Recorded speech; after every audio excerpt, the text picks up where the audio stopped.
Profit is like oxygen. If you don't have enough of it, you're out of the game.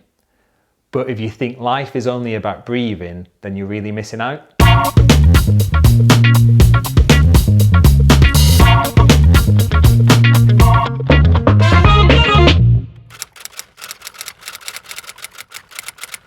I'm a dad, got 2 young kids. I'm a business person, and I'm what I'd call an everyday philosopher. I spent most of my childhood in Wigan, moved there when I was 7 after my mum and dad got divorced.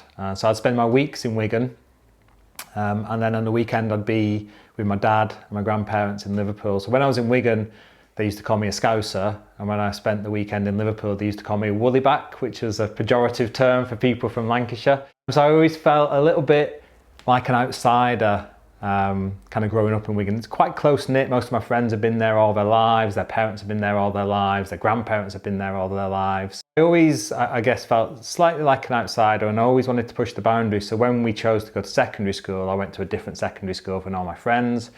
Went sixth form college, went to a different sixth form college. And when I was 18, I was in the college library, supposed to be revising for my exams, and I picked up this book on Buddhism. And I read it, and I remember thinking, damn, I think I might be Buddhist. So, you know, aged 18 in Wigan, mid-90s, I did the only sensible thing that you would do. I decided I was going to go and live in a Tibetan Buddhist monastery for a year. So I went to India to find myself. Unluckily, I didn't find myself, but I did when I was there. I met an Australian guy, Justin, who told me this story, and the story is actually quite important. So he told me this story about being at this event with the Dalai Lama, and some young journalist had said, "Mr. Dalai Lama, what is the meaning of life? You know, apparently you've been reborn 14 times, you're a living Buddha, so can you tell us what is the meaning of life?" And apparently he laughed and he laughed and he laughed, and then he said, "It's really simple. The meaning of life is to be happy and useful." And so when I was in India, living in the Tibetan Buddhist monastery, I didn't find myself, but I did come back with that phrase, the meaning of life is to be happy and useful, and that's really been the phrase by which I've lived my life since. So I run a business called Purpose-Led Performance. We are a consultancy and leadership development business, and we work with companies to support them to do better and be better. So do better is about better performance, it's about better leadership, it's about better growth, it's being a better employer. Be better is about making a better impact on the world. It's about achieving sustainable growth, not growth for the sake of it. It's about business being about more than just profits. Profits are important, but they're not the whole story. And so, you know, Purpose-Led Performance, we help organisations to uncover and activate their purpose. And in doing that, purpose provides 3 things. It helps provide clarity, it creates alignment in the business, and it engages people and it engages customers. And those 3 things together are rocket fuel for performance. Went into the careers library, it looked like hard work. It didn't look like it was going to put me on a path to being happy and useful. So after uni, I went to Japan for a couple of years. Took a scenic route home through Asia. So I was 25 when I got my first proper grown-up job. But, you know, I had this mantra, happy and useful, ringing in my head. So I saw this job for an employment advisor, and it was working with long-term unemployed people, helping them get back into work. And I thought, that sounds like a job I can be happy and useful in. So I applied for the job. It was with a company called Ingeus. They'd just come to the UK. So when I joined, they had about 40 people. And I was there for 10 years, and it was amazing business. It was a very purpose-driven business. I loved the work that we did, and they grew a lot. So when I joined, there were 40 people. You know, after 6.5 years, they had 500 people. After 10 years, they had 1,800 people. And so as they grew, they promoted from within. And so I went from frontline employment advisor to deputy CEO in 6.5 years. And so I was a part of an amazing growth journey and an amazing business. You know, I sat around the boardroom table with the First Lady of Australia, because the lady who set up the business, her husband became the Prime Minister of Australia, and the world's highest paid accountant, because Deloitte bought a 50% stake in the business, and their managing partner, who at that point was reputed to be the world's highest paid accountant, became the chair of the business. So it was an accidental journey. I didn't set out to be a senior leader. I set out to be happy and useful. but was fortunate to work in an organisation that was very purpose driven, and that really drove me on, and that created opportunities for me and others in that business. So from there I went to a US business called MAXIMUS. I ran their UK business, and while I was there we grew it from 25 million revenue to 170. So really, my early part of the career was really in growth businesses. But I sort of felt like I'd lost my way a little bit. And so after that, I did a couple of CEO roles, and I worked for a large corporation, and I had what I describe as the best, worst experience of my life. And the penny dropped because what I'd experienced in India and what I thought was a sensible way to run a business, really empower people, be about more than just profit, don't just be focused on the short term. I realized that was the exception rather than the norm.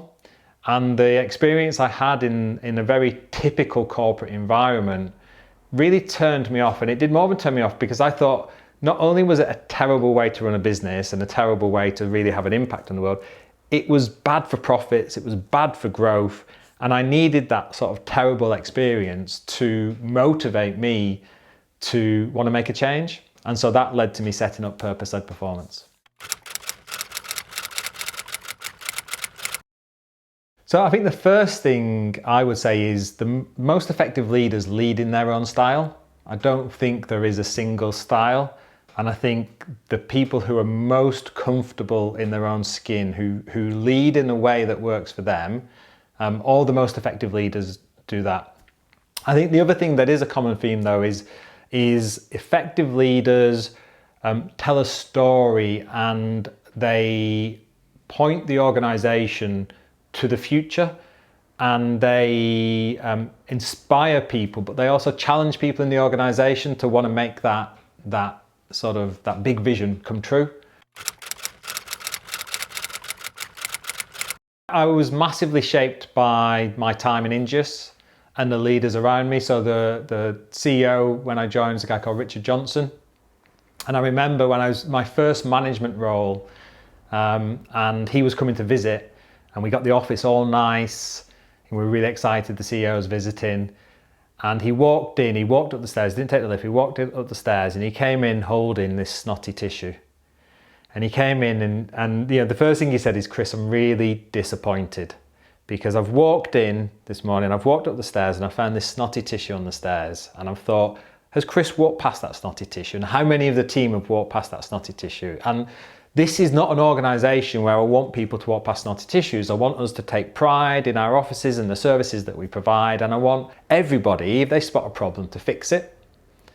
And so that was a lesson for me in terms of accountability and standard setting. And so Richard was great for that. I worked with a guy called Sefa Pooney, who was my sort of mentor for many years, and he sort of knocked a lot of the rough edges off me. I've always been quite headstrong in terms of thinking that I just know best. And actually Seth was somebody who really helped me develop self-reflection and at times a bit of humility. I've made lots of mistakes as a leader. I don't think anybody is a perfect leader. And I also think that leadership is not a constant journey of progression. I think you sort of get better, you get worse, you get better, you get worse.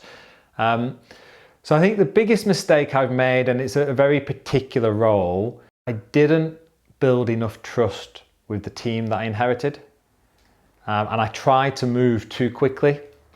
So I went into an organisation that had been through lots of change, they'd had lots of CEOs, I went in as a CEO. And yeah, I think on reflection, I didn't spend enough time with the team to really build the trust, to get them on board with what was my big vision. And I moved too quickly, I didn't listen to them. And I think it was a real strong lesson for me, because I'd always been successful. It was only time that I'd really had a huge leadership failure. And I think I'd always built trusting teams, but I'd done it implicitly. I hadn't focused on it. And I think in that role, it wasn't until afterwards when it all blew up and it didn't work out, that I realised that what fundamentally had gone wrong was that I hadn't built a strong enough bond of trust with that team in order then to make some big changes. I would want leaders to start to focus on the long term, and also I think challenge the received wisdom. So I think, although it's not talked about explicitly in these terms, I think in the corporate world there is just this assumption that you lead in a particular way, that it's all about profit, and actually, and is very short-termist. And I think that is bad for performance. I think taking a short-term approach is never good for the medium term or the long term. And so I want leaders to not take the easy short-term decisions. And I also want leaders to start to think about business about being more than profit. There's a great quote, I think it's Peter Drucker, so the guy who did Strategy Eats Culture for breakfast, but his quote on purpose is, profit is like oxygen. If you don't have enough of it, you're out of the game. But if you think life is only about breathing, then you're really missing out. And I think that perfectly captures business. Profit is so important because it is the oxygen, but it's not the only thing.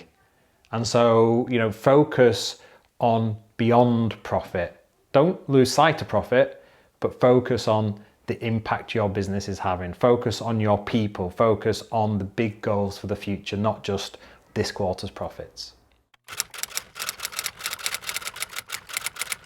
So the first advice, and this is a lesson, this is my first and most painful lesson as a leader, is telling people what to do doesn't work. Even if you know the answer and you know exactly what they need to do, it doesn't work if you just tell people. So that's number one. Number two, I would say, develop your own thinking.